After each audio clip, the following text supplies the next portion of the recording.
Okay, we're just going to start out by grabbing the photos that we want to edit. So you can either uncheck all, check all, or just select the ones that you want. I'm going to uncheck all, and then I'm just going to select the 3 or 4 photos that I want to use. I have heard some people say that the Lightroom's importing, the way that it imports photos was so confusing that they just stopped at that point and exited Lightroom and never learned how to use it. So once you click on the images, the only difference is that once you hit import, you're going to go up and hit the develop button to move over to the photos that you want to edit.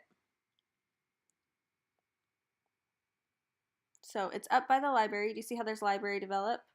You click develop, and then now you're in the editing screen. So this is where we're going to begin. This photo is pretty well lit. The first thing I always start with is exposure. So we're just going to bring that up. It would help if I grabbed onto it. What a difference. That alone, I feel like you could just stop there and move along and you'd be perfectly happy with this photo. Look at the difference. So crazy. But I always up the contrast when I move up the exposure. Always bring down the highlights so I can bring up my exposure even more and make it even brighter. And then see, you can see how those highlights really make a difference and really blow out the image. So if you turn them down, that's a little trick, you can up the exposure even more. I like to really push it. And then it's kind of a balance between shadows and exposure. You kind of play with both. Sometimes you turn down the exposure and bring up the shadows and vice versa. Blacks, if you bring down the blacks, you get more saturated colors. So I like to do that a little bit. And then I always play with the white balance next. So I'm just making that a little bit cooler. And then playing with the green. I always like my images just a little bit more green than pink. It could be my kids' skin tones that I edit the most, and that's what looks good on them. Okay, this is a tone curve. What you can do to start out when you don't know how to use it is make a point at the bottom and pull it down, make a point at the top and pull it up. That is your shadows and your highlights, and it just kind of balances out and makes it look nicer. Here's a little before and after. Look, our photo is really coming along here. Okay, next, this is the color panel.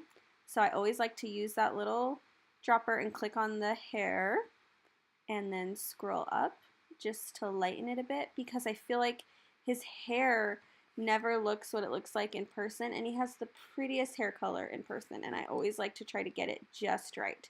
I want to make it look as natural as possible. So I'm just kind of moving these sliders up and down. And it still looks a little bit too red for what it normally looks like, but we'll come back. So we're going to enable profile correction, which I've told you before. You just select your camera if it doesn't automatically, and it's actually not selecting my correct camera. I used a Yongnuo, I think that's how you say it, cheap lens, and on this photo. Anyway, it used to have it in there. I think they updated and took it out. I'm not sure why. But now I'm going to play with the sharpening a little bit. I've told you before, if you click option and masking at the same time, you can select just the parts that you want to sharpen. So I do that so that I just get the edges. And then I can sharpen it a little bit more and it doesn't look funny because you're not sharpening all the noise or all the other backgrounds in your photo that you want to keep blurry. You want to keep those eyes nice and sharp. This photo is honestly done. Sometimes I tinker around a little bit just because I enjoy it, but it really is done at this point. I think I might mess with his hair just a little bit more. So I'm going to go in and grab a brush, and then you can select what kind of brush you want. And I think I'm just going to sharpen his eyes a little bit first.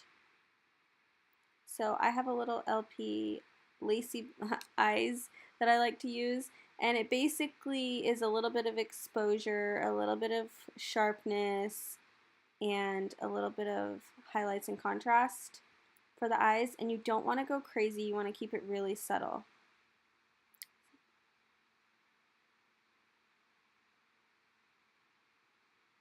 Now, this little guy was in the hospital for a long time, and I think the medications made his teeth a little bit yellow. So I don't typically recommend whitening kids' teeth at all. I just think, who cares? They're kids. But I do edit his a little bit just because they are pretty yellow from the medications, I think. So, and I know some kids' little teeth just are more yellow. If it bothers you and you don't want it to be the main focus of the photo, then you can change it. But anyway, I'm going to mess with his hair a little bit more. It's just not quite right. And I want to get it perfect. So, well, as perfect as I can. So I'm just going to kind of mess around here.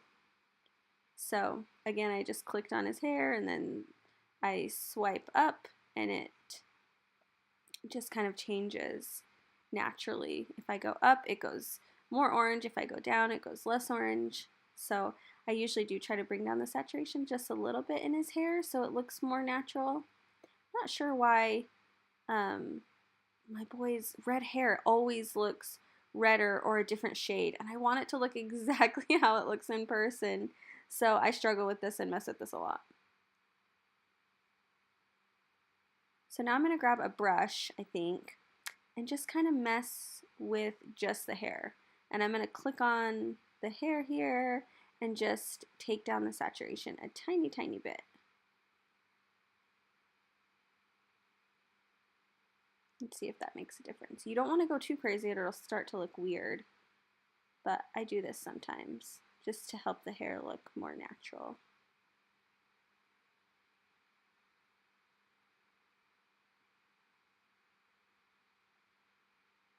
So if you're a blonde, sometimes you'll find that blonde hair looks too yellow or too orange and it just doesn't look like its normal color. So you can move down the color balance to more blue and that helps cut out some of the yellow, and you can take down the saturation a little bit. You can also increase the luminance on the yellow color panel, and that helps sometimes, and I usually do that a little bit too. And so I'm just trying to get it just right. You can increase the shadows a little bit. Sometimes you just have to play. There's not always like a one trick fits all, but these are just all the things that I try and mess with when I'm obsessing over the shade of his hair. But I'm pretty happy with that. I think that looks cute. That's pretty close. It does still look a little more red, but it's pretty close, and I'm happy with that. That's pretty cute.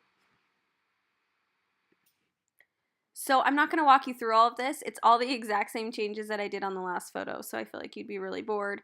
I just turned up the exposure, turned up the contrast a little bit, brought down the highlights, brought up the shadows, changed the white balance, moved the blacks down. It's all of the exact same changes. There's one change that I made at the very end. Let me speed this up a little bit and get to the part that I want to show you guys.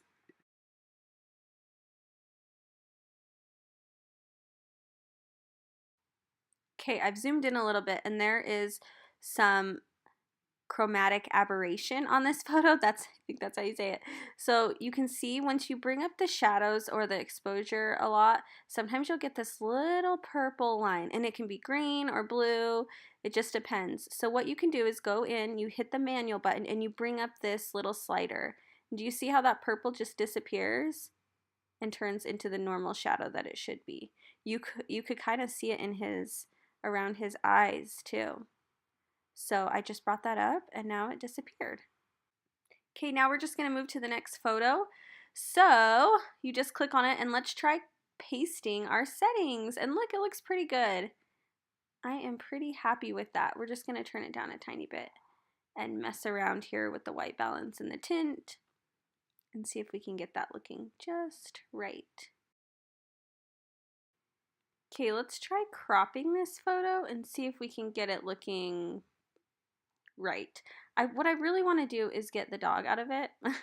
I mean, I want to straighten it, but I love her, but I think she's distracting in the background and I wish she wasn't there. So it looks like with the way his hands are though, I don't think I'm going to be able to, but let's see what we can do here.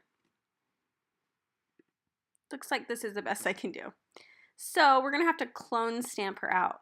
So you're going to grab this little circle, and you can either grab clone or heal. Sometimes you have to try both, but you just click on the area and then you click on the area you want to take out, and then it will select the area that it thinks matches best, which that did not match best.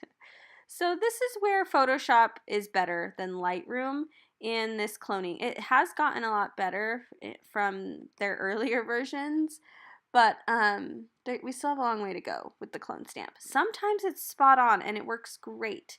I'm going to show you another video of a little girl, and I was able to clone stamp some things out that looked perfect.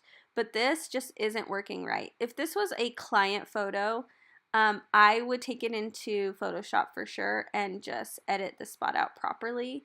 But because this is just like a picture that I took of my son, it's just for me. I'm not worried about it. I'm just going to continue messing with this clone stamp and see what I can do and see how I can get it looking just right.